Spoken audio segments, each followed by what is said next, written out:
in this episode, we're basically going to be creating the wand guy's EQS, where we're going to find the appropriate point for the AI to move to, and then allow him to the wand enemy to attack with his projectile.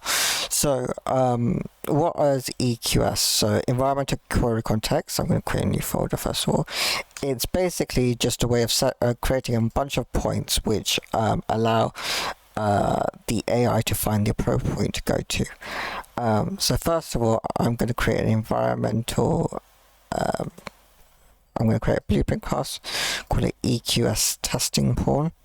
Unreal provide this by standard because in editor you want to be checking your EQS query. So this is just the one there, and we're going to literally just drag and drop him in. Make sure he's not, touching the floor. Now I'm going to then create an environmental query, and I'm going to call this EQS projectile lock. Please come up with a better name than that. Now I'm going to be honest with you, I'm basing this off of Ali Azari's part 4 tutorial of the Smart AI series, and I really do recommend you checking it out. And there's some fantastic other people who've done EQS stuff way better than me, but I'm just going to create it for my games, this mini games context. So what is it? It's just basically a way of running some tests, creating a bunch of points, and then running some tests on it to find the most appropriate location to get.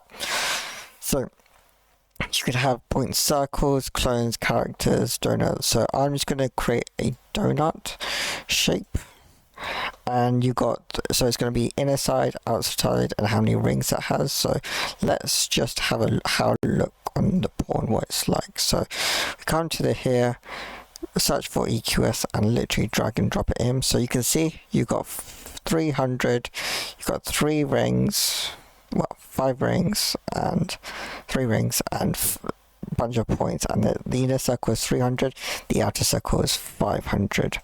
Now there are some problems right away where the height is 1000, and most importantly, if this is our character, we wouldn't want this to be around our character.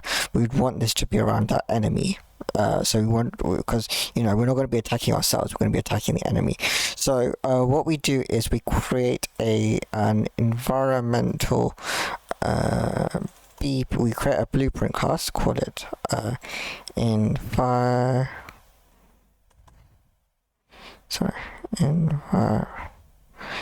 environmental query context. I want the blueprint base one. And again, I really do recommend checking out Ali Azari's tutorial on this, but it's going to be EQS get enemy reference, and all we would do is override. We want to get the single actor location, which is our enemy actor, and in our query actor we're going to get AI controller, and we're going to cast to AIC enemy. So this is basically what we're saying is this is the actor that's asking for the EQS, which is going to be our enemy, and we're going to get its AI controller, and from the AI controller we're going to get current attack target. I'm going to convert to a validated get. This is just to make sure it is valid, and return. And this is what we're going to do in editor. Now, this is what we're going to do in game, but in editor, this will only run at runtime, and we want to see in editor. So the trick that Ali Azari uses, which I recommend using well, is to get actor of class, player start, and just gonna return that. And I'm gonna add, and this will save you a lot of time, but a print string which says in all capital blocks And because this is an important sprint, so I'm going to change its color to red. Dark red, actually. EQS is using player start.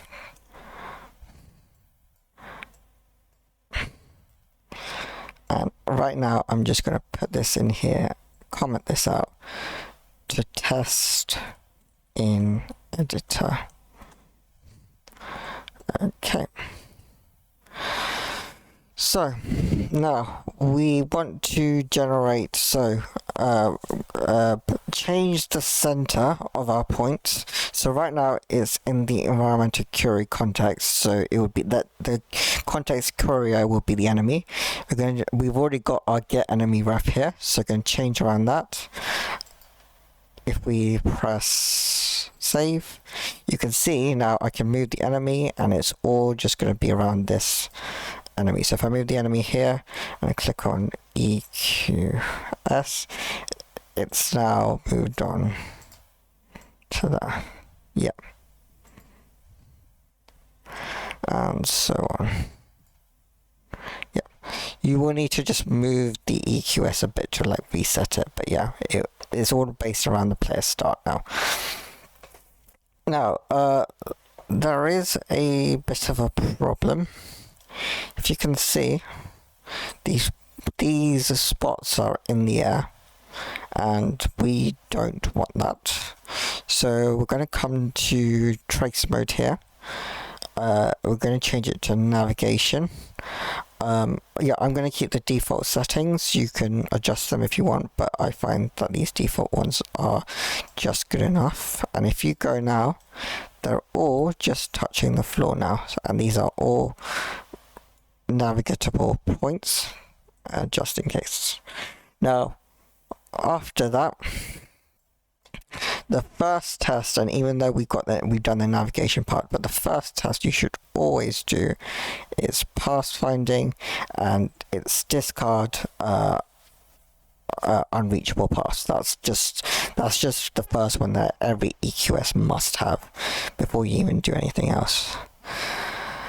So, yep, it's just saying that these are all points that this EQS can reach. Now, I'm going to put my EQS here.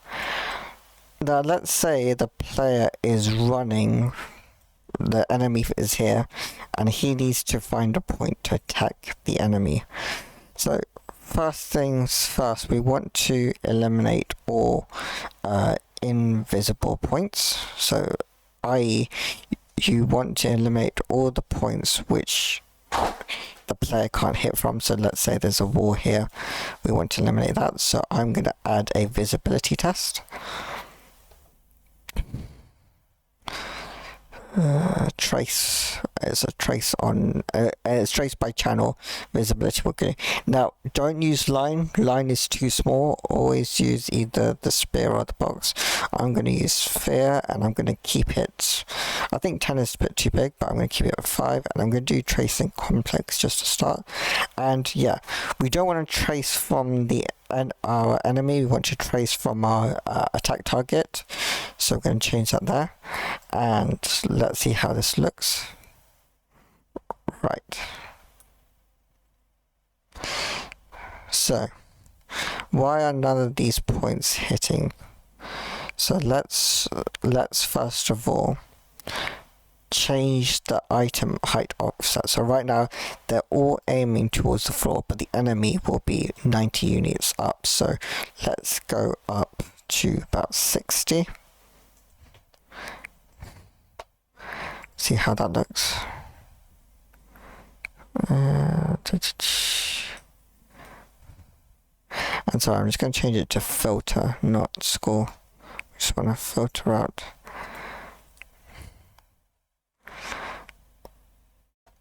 And also, and I did the most important one, forgot about it. So right now I'm filtering by hit. Now what that means is, if in this trace here and here there is an object here, then it will be true and will hit. And we want the opposite of that. We want there not to be an object there. So now all of these points here are reachable there. And because we got, if I change the height offset back, just so it's clear, this point here is saying that it can't reach there because if you draw a line from here to here, this little bit here, this wall would not be reachable, but our enemy would be standing here. So that's why I did in a height offset of about 60 to make sure that that point is reachable.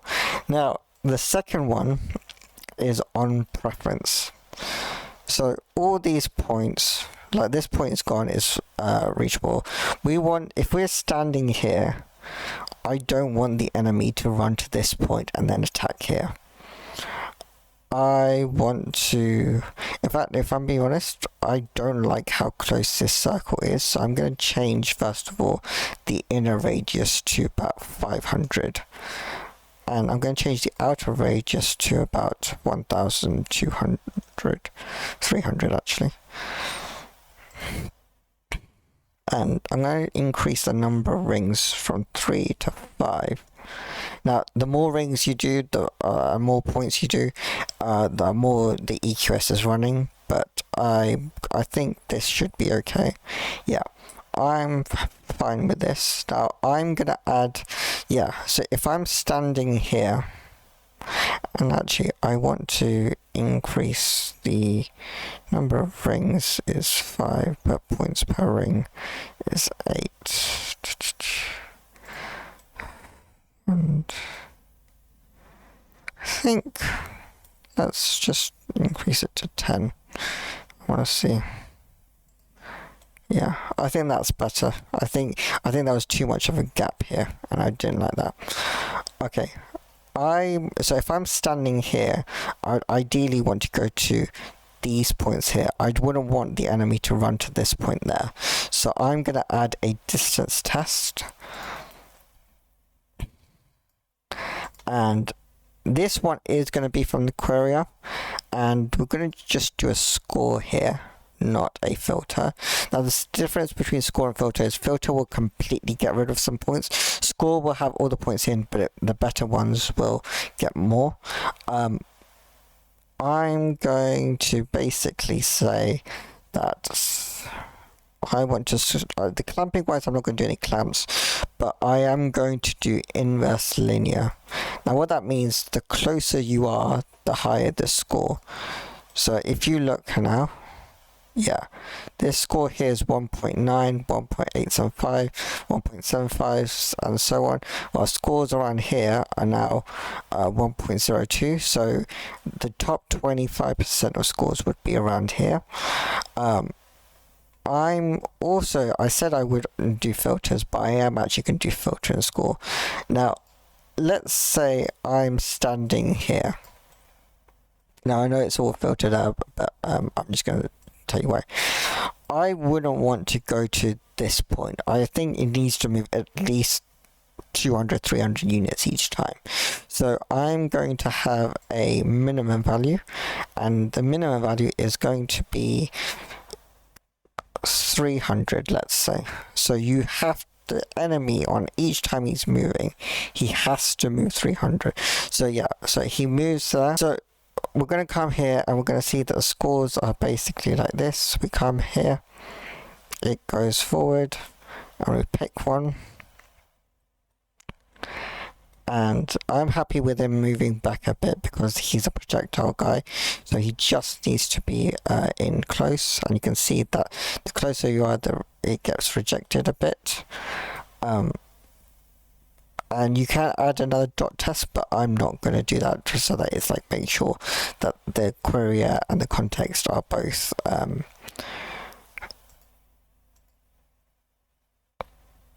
it's basically making sure that the context and the courier items are both close together, but I'm not doing that.